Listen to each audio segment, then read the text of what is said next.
नमस्कार दोस्तों, स्वागत है आप सभी का हमारे YouTube चैनल में। आज की इस वीडियो में हम बताने वाले हैं कि कैसे हम एडसेंस से अप्रूवल लेंगे और हम क्या टिप्स को अपनाते हैं जिससे कि हमारी साइट जो है वो एडसेंस के लिए अप्रूव हो जाती है बिना डिले किए। हम यहाँ पर क्या क्या स्ट्रेटजी अपनाते हैं एडसेंस को अप्रूवल के लिए, आज वो सारी चीज़ें मैं आपके साथ शेयर करने वाला हूँ। तो वीडियो को लास्ट तक देखिएगा। चलिए वीडियो को स्टार्ट करते हैं। मेरा नाम है विशाल और आप देख रहे हैं टेक260। चलिए दोस्तों वीडियो को शुरू करते हैं। तो दोस्तों आ गए अपने वेबसाइट पर।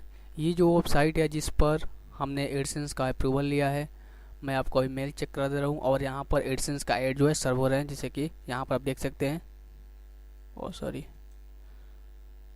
यहाँ पर गूगल के विज्ञापन यानी कि एड्स बाय गूगल यहाँ पर दिखाई दे रहा है। देखिए यहाँ पर भी एड्स बाय गूगल दिखेगा, गूगल के द्वारा ये विज्ञापन दिया जा रहा है। ठीक है, तो ये गूगल्स का एडसेंस है, गूगल का ऐड यहाँ पर सर्व कर रहा है, आप देख सकते हैं। और आइए मैं आपको मेल पर ले जाता हूँ।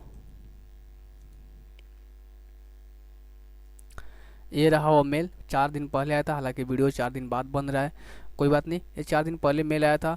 देखिए ये 48 आवर्स के अंदर अंदर ये हमको मेल आ गया था कि आपका जो वेबसाइट है वो गूगल एडसेंस के लिए अप्रूव है। ठीक है, तो आइए हम जानते हैं कि हम आपको ये कहें कि एक बार में ये एडसेंस का अप्रूवल मिल गया, तो ऐसा नहीं है। ये एक बार में एडसेंस का अप्रूवल नहीं मिला था। हालांकि ये पहली बार मेरे साथ हुआ था कि मैंने 4 बार 5 बार अपने वेबसाइट को सबमिट किया हो और उसके बाद ये अप्रूवल मिला हो। तो आइए हम बताते हैं कि किस कारण से जो वेबसाइट था वो रिजेक्ट हो रहा था। सबसे पहला चीज़ क्या करना है कि अपने वेबसाइट पर आपको ये चीज़ें को इंसर्ट करके रखना है। वो क्या है, आइए मैं आपको दिखाता हूँ। Contact us, about us, privacy policy, disclaimer, ये पेज जो है आपके वेबसाइट पर होना ही होना चाहिए। ठीक है, इतना सारा चीज़ तो मेरे वेबसाइट पर पहले से था। जब मैंने पहली बार इसको अप्लाई किया था तो ये सारा पेज नहीं था। जब मेल आया तो मैं समझ गया कि ये पेज का कमी है, तो मैंने इस पेज को यहाँ पर लगा दिया। फिर यहाँ पर भी मैंने इस पेज को लगा दिया, मोर में प्राइवेसी पॉलिसी, कंटेक्टस और डिस्क्लेमर, ये सारी चीज़ें थी। सारी चीज़ करने के बाद आपको एक चीज़ और यहाँ पर ध्यान रखना है कि आपको करना क्या है।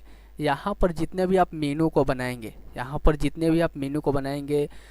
वहाँ पर आपको जितने भी मेनू होंगे उस सारे में पोस्ट दिखना चाहिए। अगर पोस्ट नहीं रहेगा तो वहाँ पर एडसेंस एनेबल नहीं होगा, यानी कि एडसेंस का अप्रूवल नहीं मिलेगा। तो मेक श्योर यहाँ पर आप जितना भी मेनू को लगाइएगा अपने वेबसाइट पर, यहाँ पर कंफर्म कर लीजिएगा कि सारे में पोस्ट है कि नहीं है। ठीक है, तो दूसरा बात तो ये है। तीसरा बात, सबसे ज़्यादा इम्पोर्टेंट चीज़ आती है, वो है कि आपकी वेबसाइट पर पोस्ट कितने हैं। तो मेरे वेबसाइट पर पोस्ट कितने हैं मैं आपको दिखा देता हूँ। मैं जाऊँगा यहाँ से पोस्ट के सेक्शन में और पोस्ट के सेक्शन में जाऊँगा और ऑल पोस्ट करूँगा। तो मेरी वेबसाइट पर जिस टाइम एडसेंस का अप्रूवल मैंने लिया था उस टाइम करीब करीब 70 के आसपास पोस्ट थे। ठीक है, जब मेरे को एडसेंस अप्रूवल मिला था उस टाइम 70 के आसपास पोस्ट थे, अभी 83 पोस्ट है। ठीक है, तो मेक श्योर आपके वेबसाइट पर जो है वो 50 पोस्ट एटलीस्ट होना चाहिए। आपके वेबसाइट पर 50 पोस्ट आपको लिखना है। एक न्यूज़ बेस्ड वेबसाइट है जहाँ पर न्यूज़ भी हम यहाँ से पब्लिश करते हैं और हाउ टू वगैरह जितने भी टॉपिक्स वगैरह होते हैं उन सारे चीज़ों को यहाँ पर पोस्ट भी करते हैं।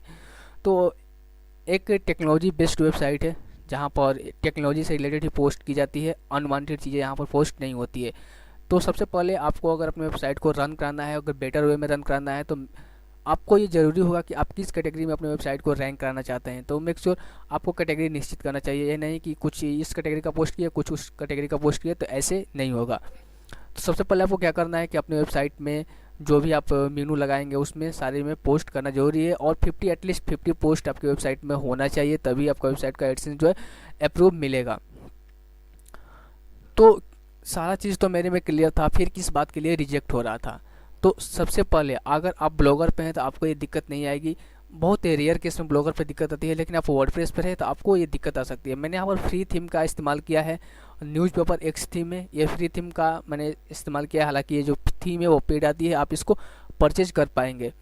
तो इसमें क्या है कि इस थीम में गड़बड़ ये था कि अगर हम अपने हेडर कोड को, ठीक है, अपने कोड को, एडसेंस कोड को अपने जाकर हेडर के सेक्शन में पेस्ट करते थे और जब अप्लाई मैंने किया तो वहाँ पर उन लोगों की तरफ से एक मेल आया था, मैं वो मेल आपको दिखाई दे रहा हूँ। वो मेल ये आया था, एक बार नहीं मैंने 2-3 बार अप्लाई किया था, ठीक है। You need to fix some issue before your site is ready for AdSense, तो ये मेल आया था। हालांकि ये शॉर्ट मेल है, ठीक है, लेकिन उसका मैं स्क्रीनशॉट तो रखा ना हूँ कि आपको दिखा दूँ। वहाँ पर ये बोला गया था कि मैंने आपका कोड को फाउंड नहीं कर पा रहा हूँ, ठीक है। एडसेंस क्या कर रहा है कि आपने जो कोड को पेस्ट किया है अपने header.php में, header.php में आपने जो कोड को पेस्ट किया है वो एडसेंस फाइंड नहीं कर रहा है। और अगर आप ब्लॉगर पे हैं तो आपको हेडर टैग के अंदर आपको पोस्ट करना होता है, ठीक है। तो यहाँ पर वो सर्च नहीं कर पा रहा था कोड को। तो मेक श्योर आप सबसे पहले कि आप एक ऐसा थीम का इस्तेमाल कीजिएगा जो कि फ्री में मिल जाए, और उसका जो हेडर सेक्शन है वो जो आप कोड को पेस्ट करें तो एडसेंस में दिखाई दे, यानी कि एडसेंस के जब लोग उसको वेरीफाई करें तो कोड को सर्च कर पाएँ। तो जब तक आपको एडसेंस अप्रूवल नहीं मिला तब तक आप एक ऐसी थीम का इस्तेमाल करें जैसा जो कि अच्छे से काम करे और अच्छे से वर्क करे। एडसेंस के अप्रूवल मिलने के बाद आप कोई भी थीम लगा सकते हैं, कोई दिक्कत नहीं होगा, आप वहाँ पर ऐड को सर्व करा सकते हैं। तो ये था मेन प्रॉब्लम। तो मैं आपसे यही बोलना चाहूँगा कि आप अपने वेबसाइट पर एक ऐसी थीम लगाइएगा जहाँ पर आपका एडसेंस का कोड जो है वो फाइंड हो पाए जब एडसेंस के लोग वहाँ पर रिव्यू करने जाएँ। आइए मैं आपको अपने वेबसाइट का लेटेस्ट परफॉर्मेंस दिखा देता हूँ। ये है मेरा परफॉर्मेंस, आई थिंक कुछ अच्छा ही है, ठीक है। तो यहाँ पर आप देख सकते हैं कि ये हमारा वेबसाइट का पेज स्पीड है, यहाँ पर आप ध्यान से देख सकते हैं। अदरवाइज अगर आप टेक्नोलॉजी से संबंधित न्यूज़ पाना चाहते हैं वो भी हिंदी में, तो आप यहाँ से पोस्ट कर सकते हैं। मेक श्योर यहाँ पर एक सबसे क्रिटिकल सिचुएशन आता है कि अगर आपके पोस्ट जो है वो कितना % यूनिक वगैरह होना चाहिए। तो उसके लिए मैं आपको बता दूँ, मैं यहाँ पर क्या करूँगा, देखिए जैसे कि हाउ टू में से कोई पोस्ट को मैं उठाऊँगा, यूनिक मैटर नहीं करता यहाँ पर, या फिर मैं न्यूज़ में से ही कोई पोस्ट का उठा लेता हूँ। आपको लगेगा कि हाउ टू तो अपने से लिखे हैं, न्यूज़ कहाँ से लाए हैं, तो मैं न्यूज़ से ही अपनी पोस्ट को उठा लेता हूँ, ठीक है।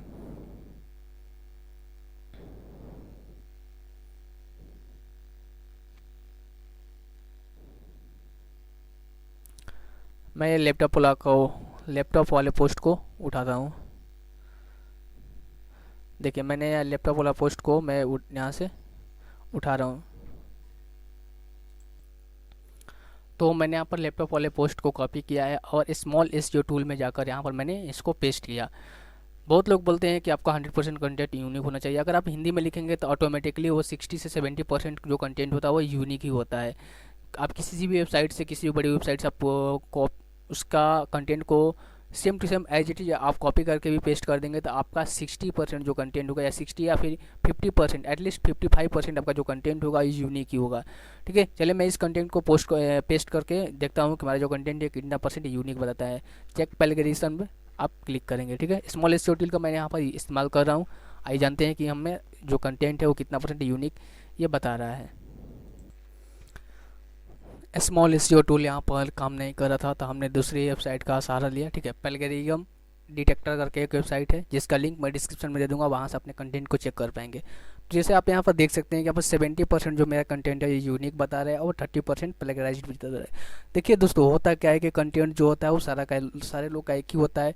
जैसे कब हिंदी में मान चले किसी का मर्डर हुआ है तो हम वहाँ पर ये नहीं लिख देंगे कि वो जिंदा है, ठीक है, हम यही लिखेंगे वो मर्डर हुआ है। तो कुछ कुछ जो कंटेंट होते हैं वो कि प्लेगरिज्म होना ही होना है उनको, तो गूगल भी समझता है। आप ये मत समझिए कि आपका कंटेंट 100% ही यूनिक होना चाहिए। 100% कभी भी किसी का कंटेंट यूनिक नहीं होगा, चाहे वो बड़ी से बड़ी न्यूज़ वेबसाइट हो या फिर बड़ी से बड़ी किसी भी तरह की वेबसाइट हो, उसका कंटेंट ही 100% यूनिक नहीं होगा।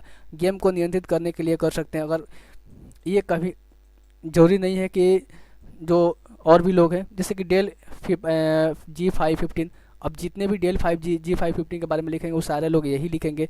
तो जरूर यहाँ पर अब कभी भी 100% आपका कंटेंट जो है कि न्यूज़ वेबसाइट में कभी यूनिक नहीं होगा, या फिर अलग तरह का कोई भी वेबसाइट बना रहे हैं तो वहाँ पर 100% यूनिक नहीं होगा। तो आप ये मत समझिएगा कि आपका जो कंटेंट है वो 70% या 60% यूनिक है और बाकी 30 या 40% कंटेंट जो प्लेगराइज्ड है, तो आपका एडसेंस अप्रूवल नहीं मिलेगा। 100% मिलेगा, आप निश्चिंत रहिए। तो अब मैंने आपको ये भी दिखा दिया, तो आपके दिमाग से ये तो काम मतलब कि भ्रम ख़त्म हो गया होगा कि आपका जो साइट में जो कंटेंट है वो 100% यूनिक होना चाहिए। तो ऐसा कुछ नहीं है, ठीक है।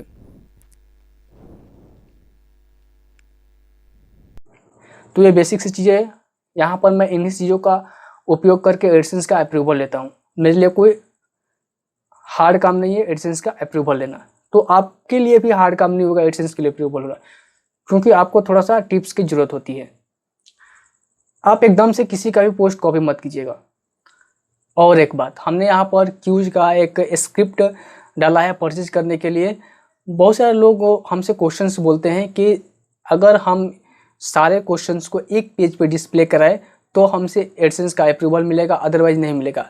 देखो यार, ऐसा कुछ नहीं होता। आप यूनिक कंटेंट लिखेंगे, आपका 30 वर्ड में हो, 30 वर्ड बोल रहे हैं, मेरा कहने का मतलब है आपका एक पेज में एक ही क्वेश्चन क्यों ना है, फिर भी आपको एडसेंस के लिए अप्रूवल मिल जाएगा आसानी से। इसके लिए आप मेरा sscaspirant.in करके वेबसाइट है, उस पर आप विजिट कर सकते हैं, उसमें एडसेंस का अप्रूवल मिला हुआ है। तो ऐसा कुछ नहीं होता, सिर्फ आपका जो वेबसाइट है वो यूनिक देखना चाहिए। यूनिक दिखेगा, एडसेंस का अप्रूवल लेने में कोई भी तकलीफ नहीं होगी। तो उम्मीद करते हैं कि आपको ये वीडियो अच्छी लगी हो। अच्छी लगी तो वीडियो को लाइक कीजिएगा, शेयर कीजिएगा और चैनल को सब्सक्राइब कीजिएगा। फिर मिलते हैं अगली वीडियो में, तब तक के लिए बाय। जय हिंद, वंदे मातरम।